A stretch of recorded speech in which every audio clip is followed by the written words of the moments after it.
Friends, good morning. இன்றைக்கி காலையில் 3 மணிக்கெலாம் எழுந்திரிச்சாச்சு. பிரம்ம முகூர்த்தத்தில் எழுந்திரிச்சிட்டேன்.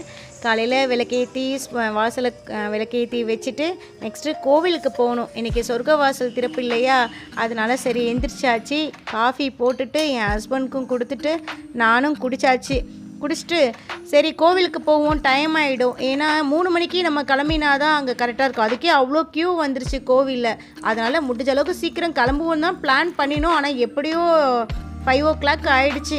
வெந்நீரை போட்டு குளிச்சுட்டு கிளம்புவோம் அப்படிங்கிறதுக்குனாலே டைம் ஆகிடுச்சு எங்களுக்கு. சரி காஃபி போட்டோம், 2 பேரும் குடித்தோம். அதுக்கப்புறம் வாசலில் போய் இறங்கினப்போ பார்த்திங்கன்னா இருட்டாக தான் இருந்தது. இருந்தாலும் வா கோவிலுக்கு போகலாம். ஆனால் இங்கே அது எதிர்த்தாப்புலேயே பார்த்திங்கன்னா ஒரு ஆஞ்சநேயர் கோவில் ஒன்று இருந்தது. சரி அந்த கோவில் கூட்டமாக இருக்குல்ல, ஆஞ்சநேயர் கோவில் போவோம், சுவாமி தரிசனம் பண்ணுவோன்னு கூட்டிகிட்டு போயிட்டாங்க. சரி அங்கேருந்தே வாசலில் பெருமாள் கோவிலை நான் எடுத்தேன். பெருமாள் கோவிலை காலையிலே பாருங்களேன் எவ்வளோ கூட்டம் பாருங்களேன். எப்படி தான் இவ்வளோ கூட்டம் வந்ததுனே தெரியல. இத்தனைக்கும் கிளம்பினது என்னமோ 4:30 மணிக்கெலாம் நான் அங்கே ரீச் ஆகிட்டேன். இருந்தாலும் பாருங்களேன் எவ்வளோ கூட்டமாக இருக்குன்னு.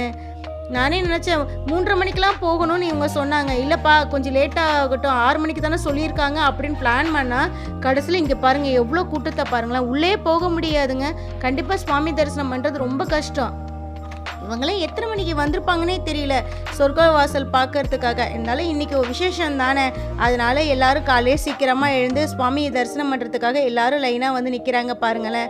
சரி என்ன பண்ணலாம், கொஞ்ச நேரம் சரி வேடிக்கை பார்த்துட்டு நிற்போம். ஏதாவது க்யூவில் நிற்க முடியுதா பார்க்கலாம். சுவாமி தரிசனம் பண்ண ஸ்பெஷல் கூட உள்ளே போக முடியாது போல இருக்குது, டோக்கன் மாதிரி.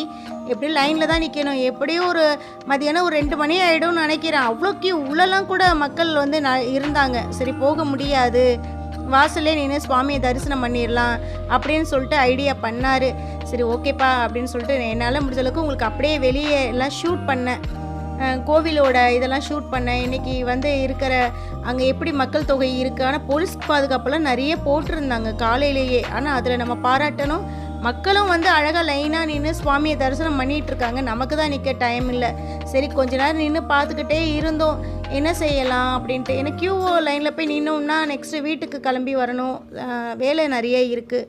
அப்புறம் யோசிச்சுட்டே நிற்கிறப்போ சரி வா அப்படின்னு சொல்லிட்டு கிளம்பி தியாகராஜர் கோயிலுக்கு கூட்டிகிட்டு போனாங்க. தியாகராஜர் கோவிலையும் முன்னாடி பெருமாள் இருக்கார். சரி வா அங்கே போய் பார்க்கலாம் அப்படின்னு சொல்லிட்டு அங்கே போனால் பின்னாடி சன்னிதானத்துக்கு பின்னாடி கூட்டமே இல்லை. சரி இதெல்லாம் ஒரு ஃபோட்டோவாக எடுத்து வச்சுப்போம், ஒரு வீடியோ எடுப்போம் அப்படின்ட்டாங்க. ஏன்னா தியாகராஜர் பார்த்திங்கன்னா திருவாரூர்லேயே ரொம்ப பிரதிசி பெற்ற ஆலயம் இல்லையா தியாகராஜர். ஆனால் நிறைய பேர் இந்த லீவுக்கு நிறைய பேர் வந்திருக்காங்க தியாகராஜர் கோவிலுக்கு. ஒவ்வொரு பிரகாரங்களையும் பாருங்களேன் எவ்வளோ பெரிய நீளமாக இருக்குது பாருங்களேன். மதில் சுவர்கள்லாம் பாருங்களேன் எவ்வளோ ஒரு பெரிய ஹைட்டாக இருக்குல்ல. எல்லா கோபுரங்களையும் எடுத்தோம் இன்றைக்கி. நாங்கள் எல்லா கோபுர வாசலையும் எடுத்தோம். போனதுக்கு எங்களுக்கு உப்புமா கொடுத்தாங்க. இன்றைக்கி என்னமோ உப்புமா தான் நெய்வேத்தியம் பண்ணாங்க, அரிசி உப்புமா. சரி சாப்பிட்டோம். அதுக்கப்புறம் சுவாமி தரிசனம் நல்லா பண்ணினோம். ஒவ்வொரு கோவிலையும் ஒவ்வொரு சன்னிதானத்தையும் நின்று பொறுமையான பல சிவலிங்கங்கள் இங்கே அதிகம் உண்டு தியாகராஜர் கோவிலில். அழகான குளங்கள் எல்லாத்தையும் போய் பார்த்தோம். இங்கே தாமரை பாருங்களேன். ஆனால் தாமரை பூ வளரல. இது கமலாம்பாள் போகிற சன்னதி. அந்த சன்னதிக்கு முன்னாடி கொஞ்சம் வீடியோ எடுத்தாங்க. இருந்தாலும் கோவிலுக்குள்ளே நம்ம காமிக்கக்கூடாது இல்லையா. அப்புறம் வெளி பிரகாரத்துக்கு வந்தாச்சு. எவ்வளோ கோபுரங்கள்லாம் பாருங்களேன் எவ்வளோ அழகாக இருக்குது பாருங்களேன். கோபுர தரிசனம் கோடி புண்ணியம் சொல்லுவாங்க. சரி காலையிலேயே வா நம்ம போயிட்டு சீக்கிரமாக கிளம்பிட்டோம், தியாகராஜரையும் பார்த்துட்டு வந்துடுவோம்.